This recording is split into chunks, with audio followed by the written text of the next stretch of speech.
I pledge allegiance to the flag of the United States of America and to the republic for which it stands, one nation, under God, indivisible, Liberty and justice. Mr. Secretary, please call the roll. Commissioner Riles. Here. Commissioner Smart. Here. Commissioner Heiken. Here. Commissioner Sprague is here. Commissioner Carl. Here. Commissioner Meyer. Here. Chairman Johnson. Here. Ms. Nyes, any changes to the agenda this evening? No changes. And I don't believe we have any citizens' concerns and comments. Nope. And we have no consent items, so we'll move right into the items for review with docket number PV 25-0005, request for variation to increase the maximum building height from 40 feet to 46 feet 1/4 inch for a building addition for PH Wheeling Industrial LLC and ENH Holdings LLC at 199 Shepard Avenue. Mr. Secretary? PH Wheeling Industrial LLC and ENH Holdings LLC. Property owners are seeking a variation as required under Title 19 zoning of the Wheeling Municipal Code, Chapter 19.07.040, I-3 General Industrial District and associated sections to permit an increase in the maximum permitted building height from 40 foot to 46 1/4 inch, 46 feet and 1/4 inch, associated with a proposed building addition to be located at 199 Shepard Avenue. A zoning variation is intended to be a method of adjustment to equalize regulations where the zoning code has created an unnecessary hardship. A variation is designed to allow affected property owners the same rights and privileges that others enjoy in the same zoning district. In order to be granted a variation, the petitioner is required to demonstrate through testimony to the Plan Commission at a public hearing that their request meets the standards of the village code, including but not limited to how their individual situation is unique or unusual. Prior to the public hearing, the petitioner provides written statements meant to show that the request for variation meets the standards established in Title 19. The commission chairperson will typically direct that these statements be entered into the record without a full reading of them at the hearing. Based upon the testimony and supporting materials submitted, the Plan Commission will make findings in support of or against the petitioner's testimony and report those findings to the village board. Thank you. Ms. Nyes, anything before we get to petitioner? Just that we'll talk about the two petitions at the same time. So we have the variation for the building height and then the site plan. So we'll talk about them together and then we'll vote on them separately. Both of them are recommendations here and then they'll be forwarded to the village board for final decision. With that, yeah, Dan, sorry. Being that one of them is a public hearing, I need to swear in anyone that's going to be speaking tonight, so, just in case. just in case you want to say something. Do you swear the testimony you're about to give tonight to be the truth? Yes. Okay. And then as you come up, state your name and business address for the record. Good evening. My name is Dan Shapiro. I'm the attorney representing the co-applicants on this matter at 199 Shepard Avenue in Wheeling. My business address is 570 Lake Cook Road in Deerfield. So I'm going to, if it's okay with you, talk a little bit about the project. I'll touch upon the variation. It all kind of comes together, and I think maybe that would be the best way to look at this in context. Excuse me. Can you raise the mic up a little bit so we all can hear a little better? Sorry about that. I'll do better. Thank you. So 199 Shepard, as you are aware, is in an industrial district. And Marcy, are you going to do the slides or? Mouse up there? No? No. Okay, nope, then I guess I would. Yes. Let me know when you want me to. Thank you. I'll give you the high sign. So this site is familiar to you. We've been in front of you a couple times over the years on special use, amending special use, et cetera. And here's the aerial. For tonight, there are two requests we have for you. One is a major site plan building appearance approval, and the other is a variation.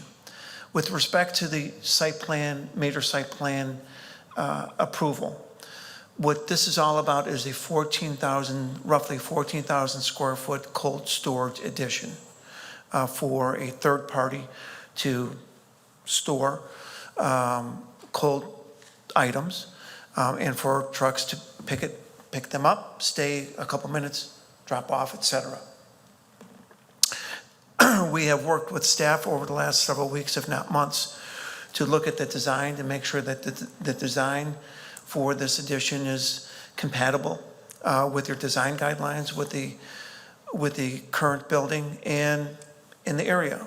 The area is industrial, surrounded by industrial, so it's nothing fancy, but it is important for the existence of this cold storage facility. As part of my narrative, I explained that the company it's engaged in the business of cold storage during the delivery process. It will have hundreds of brands delivering direct to consumers, most of the time about 80%, and major wholesalers about 20%.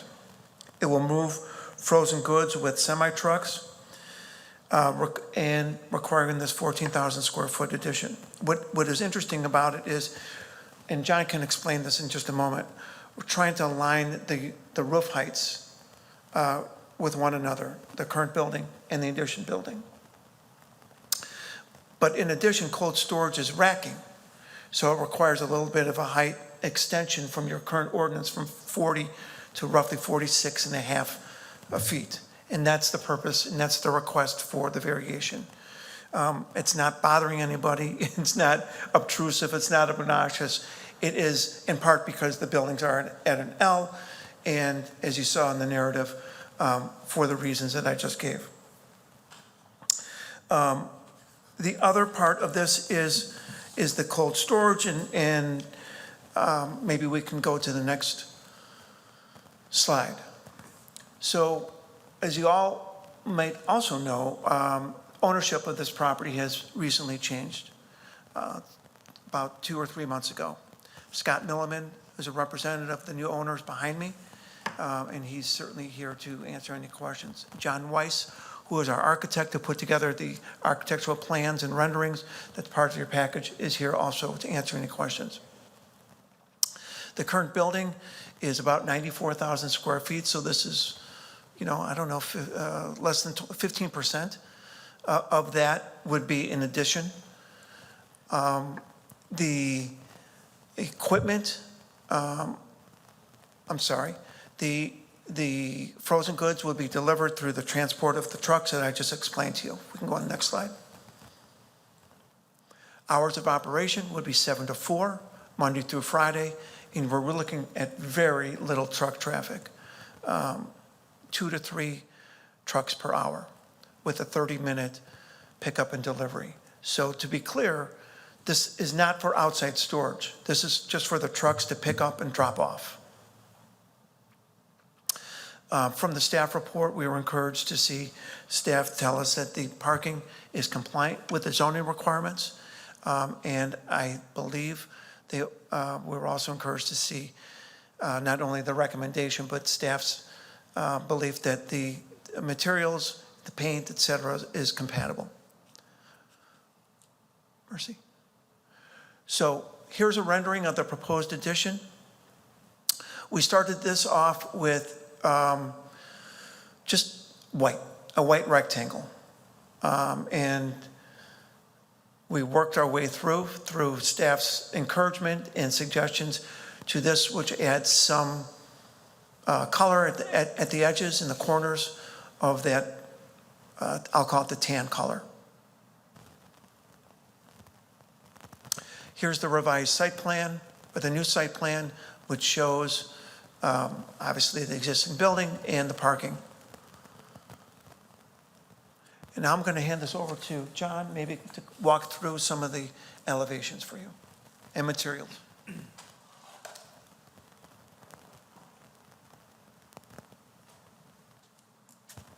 Good evening. My name is John Weiss. I'm with Harris Architects, and my building address or our office is located at 1475 East Woodfield Road in Schaumburg. It's right next to Woodfield Mall. I did bring a physical sample of the white panel, and then we'll call it the accent panel.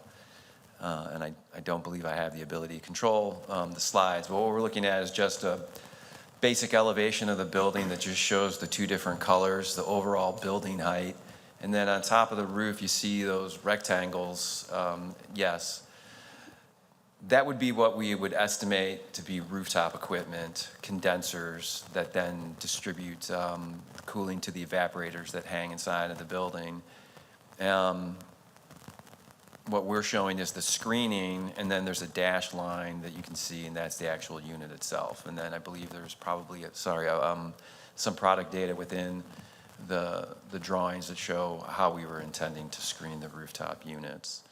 And then this is the south elevation, which has the same color distribution. So we're just trying to take the overall length of the building and give it some kind of design feature that helps break up its horizontal feature, which we know the village has a requirement that you can't have an uninterrupted horizontal facade. And that's a difficult thing to achieve in a freezer building because it's extremely simple. It's literally just a white box. We did come up with, I believe, another concept.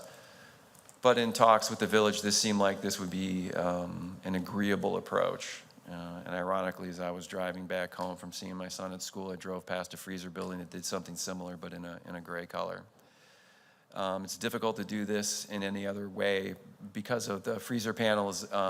They're just very tall, so I'm not sure if you guys are familiar. Freezer panels, this is basically what it looks like.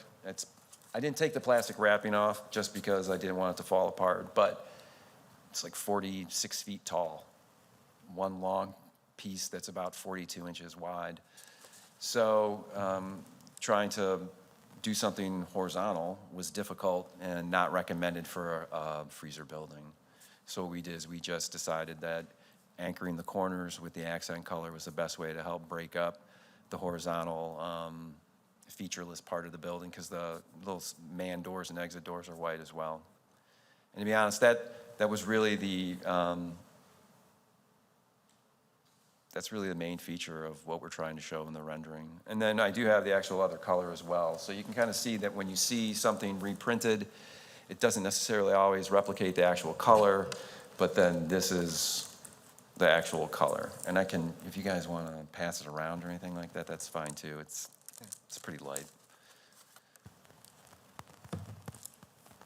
The other aspect of this, if you look in the upper right-hand corner on the south elevation, on the left-hand side, it shows the existing building and the existing building height. And I believe the original concept was to have a 32-foot clear inside or 36-foot clear inside. But what we lose is some volume in the building because we can't go vertical right away where the existing building meets the new addition. And the reason why is that we're creating a snow load, a snow drifting load on the existing roof, and we don't really know the design of it. There's really no existing drawings. The most common approach to this, not for this project alone, but for most projects, is we extend at the same elevation a new addition, and then we go vertical so many feet out. And then the structural engineer and I worked together to figure out what seemed to be an appropriate horizontal length before we went vertical. And then we can control the actual structure for this project to accommodate this new snowdrift load. And so that's why we were looking to get the building height increased, because we're coming in lower and we don't have as much ability to store. So, and I'm not sure if that's obvious in the upper screen. I'm not sure what you guys see versus what I see. Yes.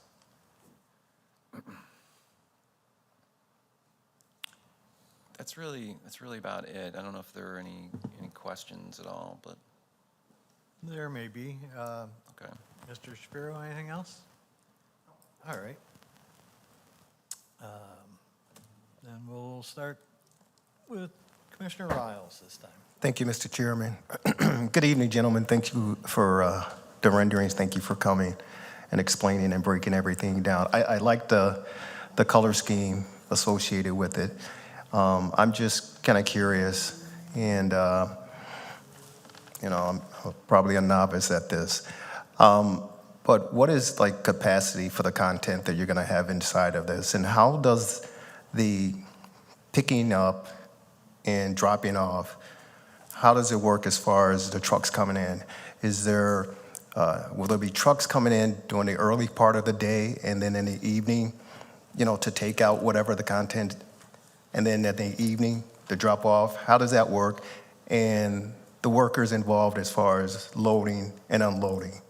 So there will be about 10 employees in the cold storage building. And pickup and drop off can occur throughout the day. So there's not like a peak hour of that. It can occur whenever the truckers have routes. But we will be true to the hours of operation that I just explained. And they come in, I don't know exactly how they store everything inside the cold storage. It's new to me, cold storage. But I would imagine, the pickup and drop off is like any trucking operation in terms of dropping off, putting it in the cold storage. It takes a half hour to move stuff or so. And then the trucks go on their way. So is it at the same area, or is there a loading on one portion of the building and then unloading at another portion? How does that work? Come on up here. It's in there somewhere, I believe. This? No, that's the site plan. Did you have the floor plan? I think I put the floor plan. Yes.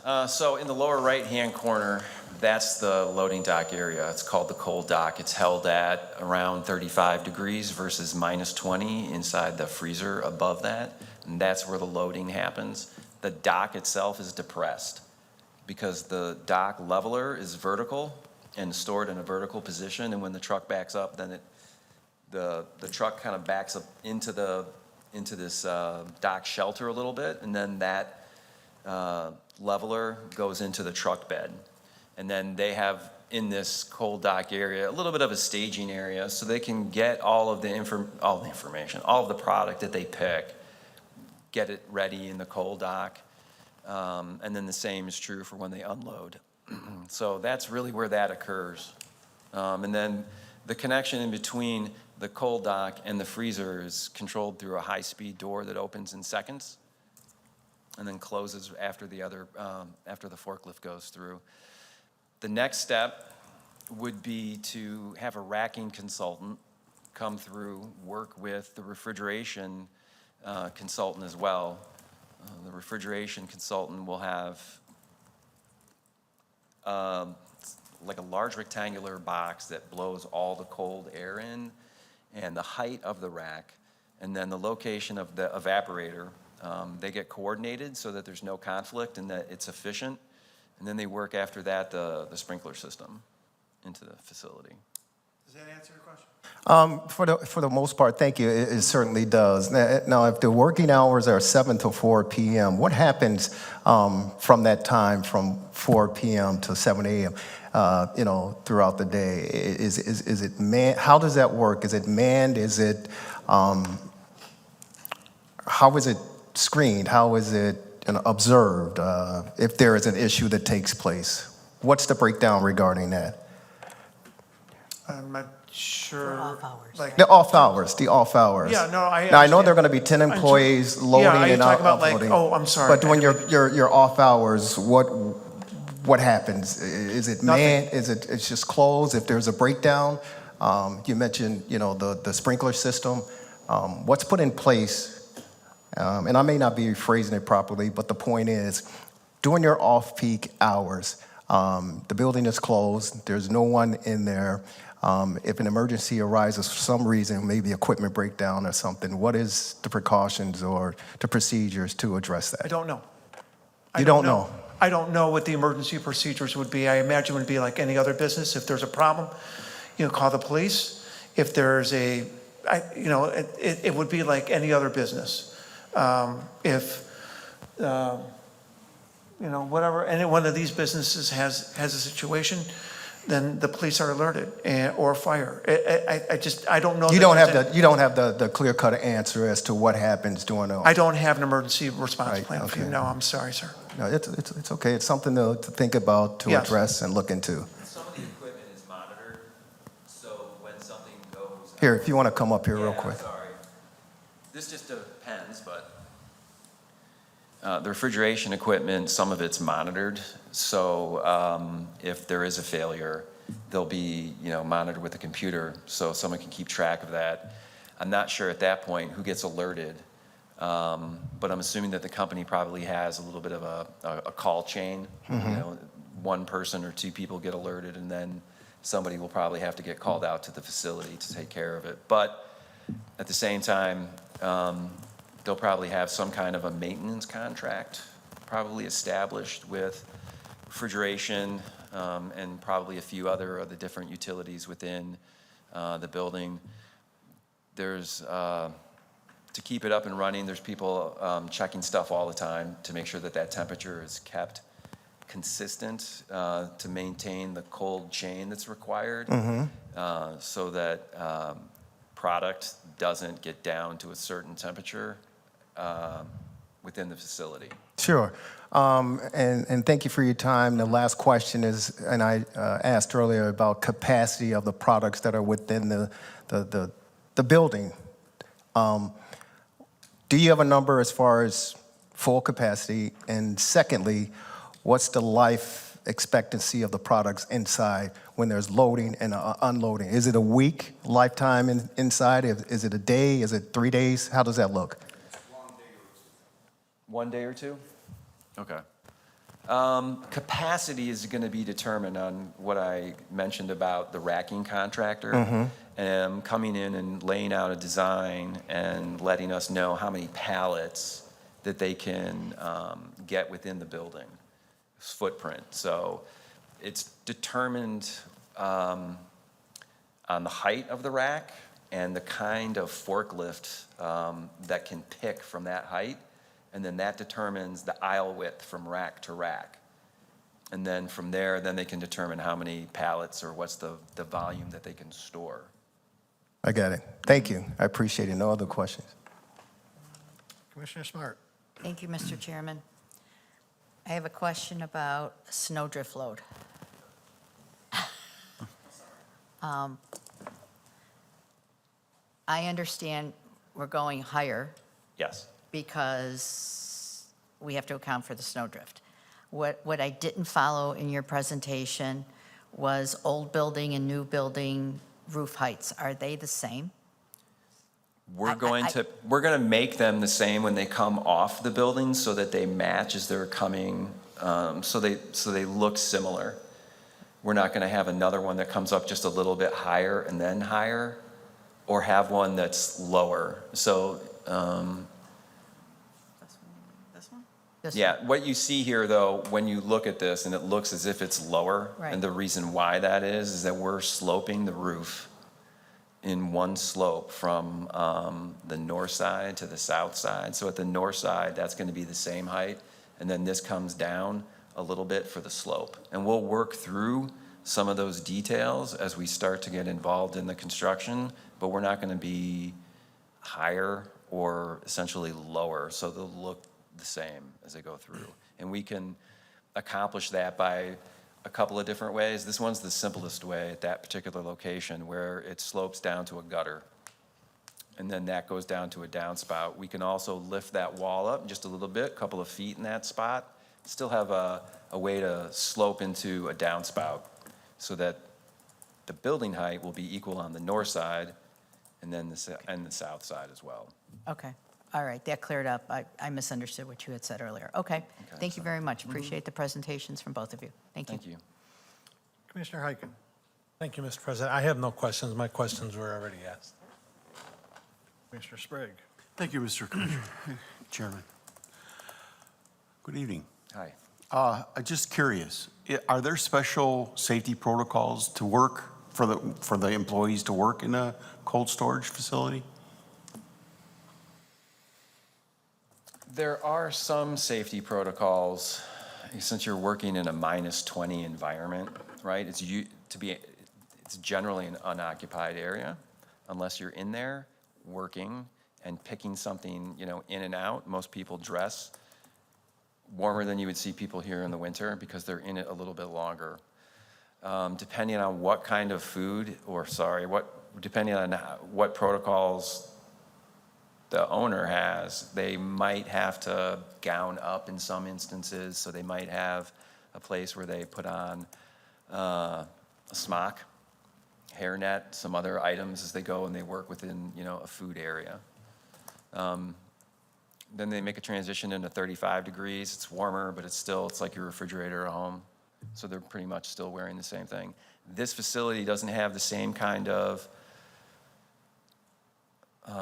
protocols as a facility that has any kind of raw food in it at all, or people that are actually handling food at 35 degrees, for example, primarily. So it's all just frozen. So the protocols are a little bit less on what you have to do. There's no separation for break rooms from raw to cooked and different things like that because it's just completely frozen. And there's no way that someone could accidentally get locked in, not get out? I don't want to say something isn't possible, but That would be a safety protocol, I would think, you'd want to have. So the doors that are swing doors used for exits, they'll have a push bar that you push on it to exit the building. I don't know if you've ever seen one on TV, but it's that funky one that people push on. They have that, but then they also have a bar that looks like the older exit bars that goes over that, so you push the bar and you exit. So that's just another feature that you add to the door. If there's a high-speed door which separates the freezer from the cold storage area, adjacent to that will be another swing door, so people can, access one versus the other. We generally don't put a lock on that. Where the existing building meets the new building, there will be a sliding freezer door. When power goes out, you will be able to open it, so it won't be stuck. I can't say that some crazy worst-case scenario would ever happen, but those are just the features for people to exit the building in an emergency situation. Okay, thank you. The only other thing I was curious about is, have you heard from MWRD for a permit? I checked with our engineer and they're in the process of making the application. Okay, all right. I also did check with our engineer, and as I understand it, the engineering concerns or issues are none. They've been resolved, and that we understand we need the MWRD permit. Okay, great. That's all I have. Commissioner Carl. I have no questions. Commissioner Meyer. I have no questions. I appreciate the differentiation of the accent colors. That looks very nice, and thank you for a comprehensive package. Thank you. All right, and I think my questions have been suitably answered. Ms. Nyes, are there conditions on? Yep. Conditions on both. On both, okay, so give us the ones on the variation first. Okay, there's two conditions. Number one, approval of the variation is contingent upon approval of docket number PSP MAJ 24-0003 for major site plan and building appearance. And number two, the operational limitations incorporated via ordinance number 5477, approved 2/7/2022, apply to any proposed business that occupies the expanded portion of the building. Okay. Any other questions on the variation? And let's have a motion on that one first. Oh, let's before that happens, let's just clear up because it says 46 and a Oh. half out there, and Yeah, and their it says presentation a had quarter the inch. half-inch. I know it's only a quarter inch, but So is it a half inch or a quarter inch? What do we advertise for? Well, your presentation said half-inch. I think it's a quarter. Because if you look at the What's a panel. quarter inch between friends? No, here's the panel. It's 46 and a quarter. So I think that's what it is. Okay, so No one's going to measure. I'm not going up there to measure it. okay. So, a motion on the variation. So moved. Second. Martin and Heiken. Smart and Heiken. Commissioner Smart, Yes. Commissioner Heiken, Yes. Commissioner Riles, Yes. Commissioner Sprague is a yes, Commissioner Carl, Yes. Commissioner Meyer, Yes. Chairman Johnson. Yes. And before we go to the other one, let's close, a motion to close PV 25-0005. So moved. Second. It's Meyer and Carl. Commissioner Meyer, Yes. Commissioner Carl, Yes. Commissioner Riles, Yes. Commissioner Smart, Yes. Commissioner Heiken, Yes. Commissioner Sprague is a yes, Chairman Johnson. Yes. Okay, so then we also have the docket PSP MAJ 24-0003, the major site plan and building appearance approval for the building addition at this same location. Conditions? Yeah, we have 7 of them. Number 1, major site plan and building appearance approval is contingent upon approval of docket number PV 25-0005 for a variation to permit an increase in the maximum permitted building height from 40 feet to 46 feet 1/4 inch. Number 2, the materials shown on the rendering prepared by Harris Architects, Inc., received by the village August 19th, 2025, shall be used for construction. Number 3, visor roof screen shall be used to screen all proposed rooftop units in accordance with the rooftop screening cut sheet shown on sheet A3.0, prepared by Harris Architects, Inc., last revised July 31st, 2025. Number 4, a permit from the Metropolitan Water Reclamation District of Greater Chicago will be required prior to the issuance of any village construction permits. Number 5, a building permit must be obtained from the Community Development Department prior to commencing any construction on the building addition.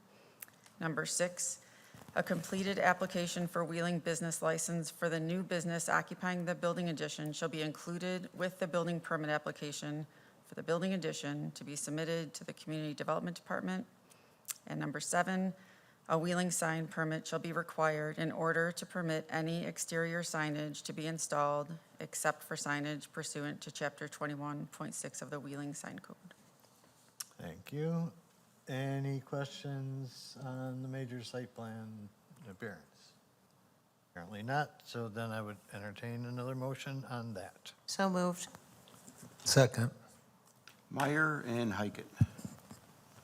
Commissioner Meyer, Yes. Commissioner Heiken, Yes. Commissioner Riles, Yes. Commissioner Smart, Yes. Commissioner Sprague is a yes, Commissioner Carl, Yes. Chairman Johnson. Yes. Okay, so you'll go to the village board, I think we said October 6th, next meeting. Should be October 6th. I'll send you an email tomorrow. Thank you, gentlemen. Thank you. All right, next up, we have another public hearing. Next up, we have docket PTA 25-0001, request for text amendments to Title 19 zoning, specifically Chapter 19.10.030, special uses, to clarify and update that section. Mr. Secretary. The Village of Wheeling seeks text amendments to Title 19 zoning of the Wheeling Municipal Code, Chapter 19.10.030, special uses and associated sections. A text amendment is an amendment to the map and/or text of the zoning ordinance which affects the whole village. In order to be considered for a text amendment, the petitioner is required to demonstrate through testimony to the Plan Commission at a public hearing that the request meets the standards of the village code, including but not limited to how the proposed text amendment is compatible with Title 19 and the comprehensive plan. Prior to the public hearing, the petitioner provides written statements meant to show that their request meets the standards for a text amendment as established in Title 19. The commission chairperson will typically direct that these statements be entered into the record without a full reading of them at the hearing. Based upon the testimony and supporting materials submitted, the Plan Commission will make findings in support of or against the petitioner's testimony and report those findings to the village board. Thank you. Ms. Nyes, since you're doing the presentation, I guess I need to swear you in to keep everything on the up and up. All right. Do you swear the testimony you're giving tonight to be the truth? I do. And state your name and title and business address for the record. Well, thanks for having me. Marcy Nyes, I'm the village planner at 2 Community Boulevard, Wheeling, Illinois. So the purpose of these text amendments are just for the Title 19 zoning, the specific part of Title 19, and they're mainly just general cleanup items, but there are some changes that I'll go over and try and explain to you. So in the general cleanup, we added requiring a formal finding of facts. It's in other places of the ordinance, but wasn't specifically spelled out here in the special use section. The second one is allowing the village board to remand the special use back to the Plan Commission for additional evidence in a new public hearing. That's something that was not specifically clear. Like a lot of these things are just clarifying what, procedure and ways that things should be handled.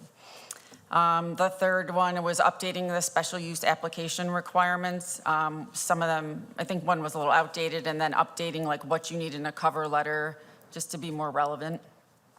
And then revising the standards for the special use, which I'll put up here in just a minute. The second kind of update is the revision, if someone wants to revise their special use and they come in. So the first option is if they come in and they have some sort of change that has a material effect on the special use operations. So they're going to expand the space, they're going to change the service or operations. Before it wasn't clear, but now it's clear they have to come back and have a public hearing. So we've had some before come through that didn't have public hearings. Well, now it's clear if you're changing anything that has a material effect on the special use operations, you're coming back for a hearing. And there's also an option for an administrative approval. So one's changes to an approved site development plan. So, the plan associated with it that doesn't alter use of the property or any of the conditions from the authorizing ordinance that may be approved by the village zoning administrator. So those are 2 different types of revisions to a special use that was already authorized. Hopefully, if you were interested, you looked through the updates to the special use standards. If you have any questions on those, Mallory will answer that. This is a new part that was added, transferring of special uses. We get that a lot, not a lot, but it does happen where there's, an existing use that's gonna just have a new owner, and there's, really no way to, transfer technically a special use. So now there's, certain conditions that they have to comply with in order for this transfer to a new operator. Now, it's not like we're crossing off the name of who the ordinance was for and making it a new one. It's just this new business owner or management is, going to sign something saying, yeah, we'll follow the original special use. No public hearing, this is all done administratively. So it's kind of like the cilantro situation with the drive-through. Okay. So nothing is changing with the drive-through, but he had to come through for a special use where there was nothing changing. The site operations were the same, he wasn't changing the speaker location, and that had already been evaluated by the Plan Commission and the Village Board.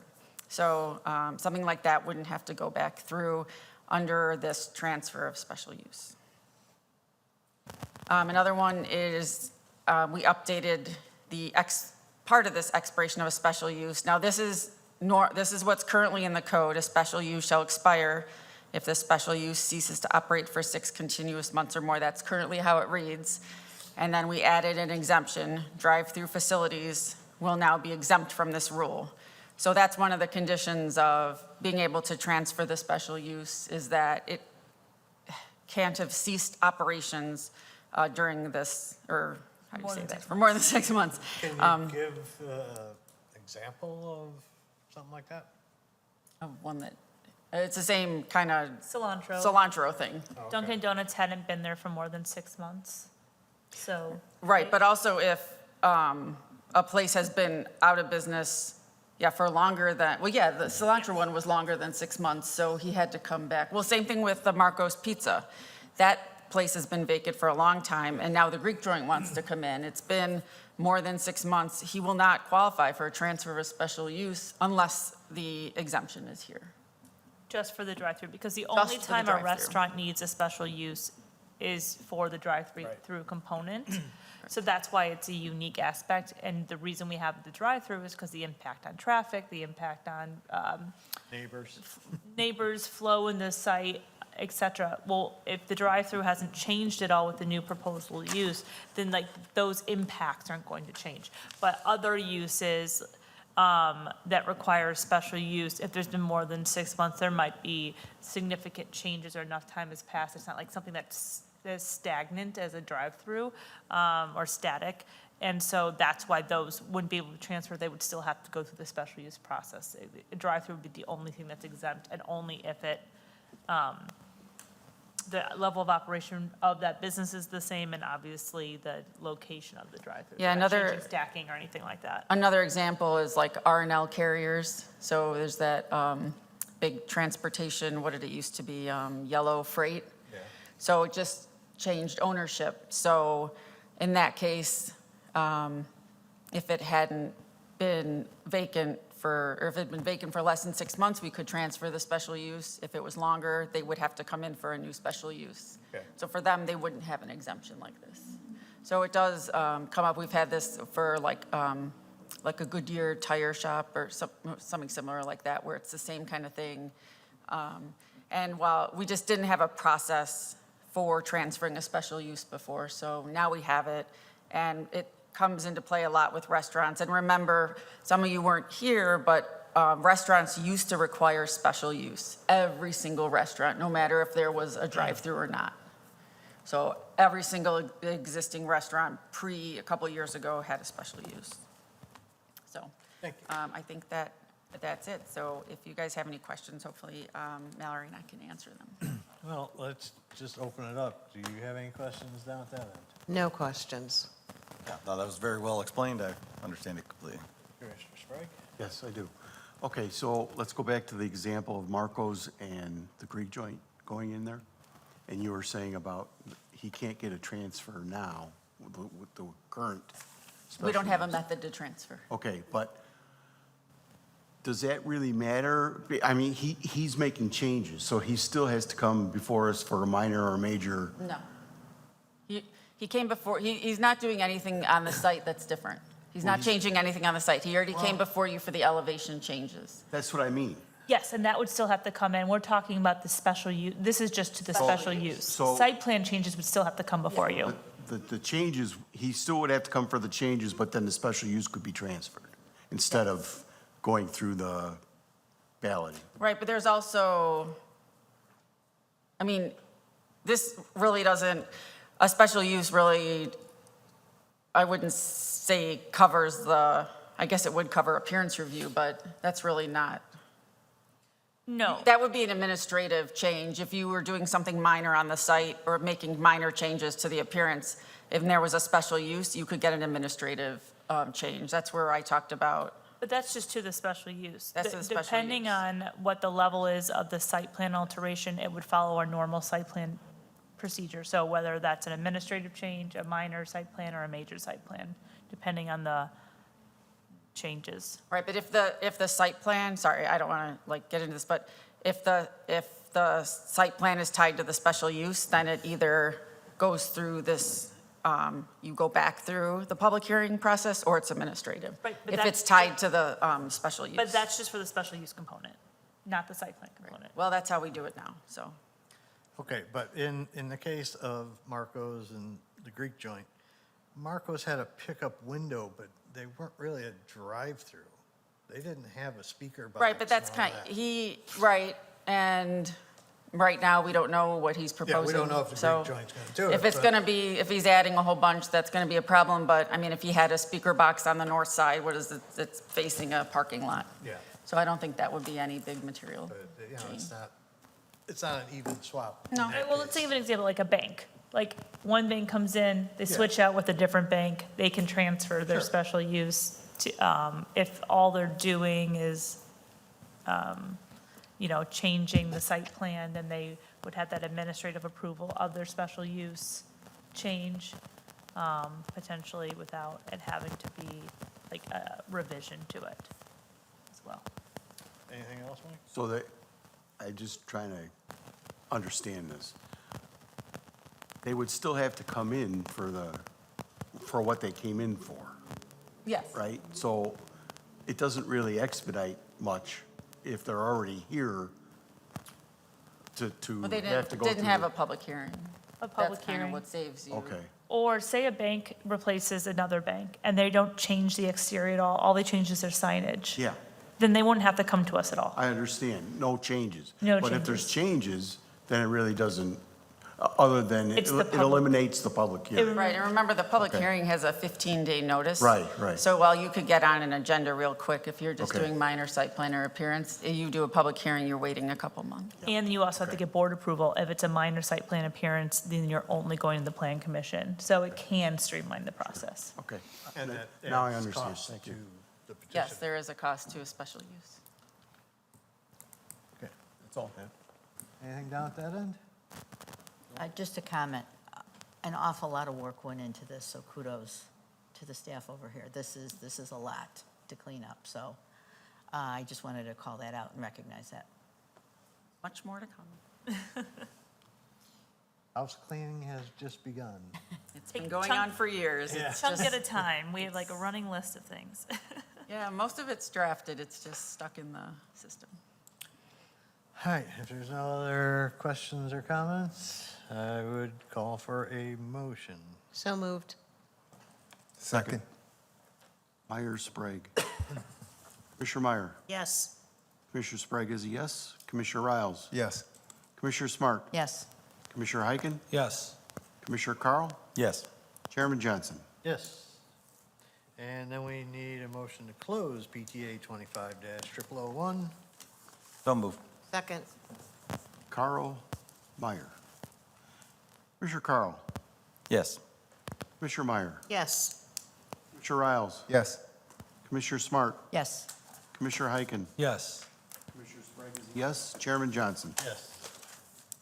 All right, next up is approval of minutes of the regular meeting of September 10th, 2025, including the findings of fact for docket number PSU 25-0017, PSU 25-0013, and PSU 25-0016. So moved. Second. Meyer Heiken. Commissioner Meyer. Yes. Commissioner Heiken. Yes. Commissioner Riles. Yes. Commissioner Smart. Abstain?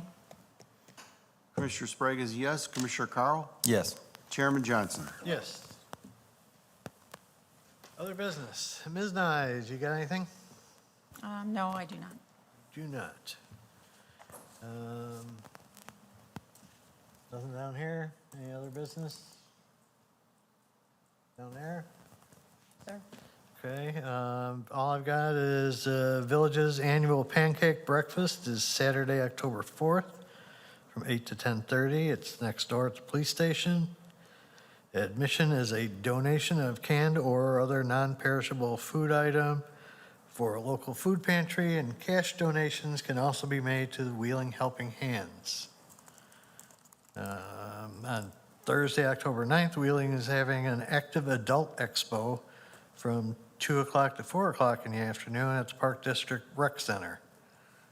Organizations and services designed for our senior community will be featured, and it's free.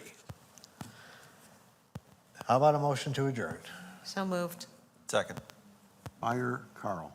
All in favor? Aye. Aye. Opposed? We're adjourned.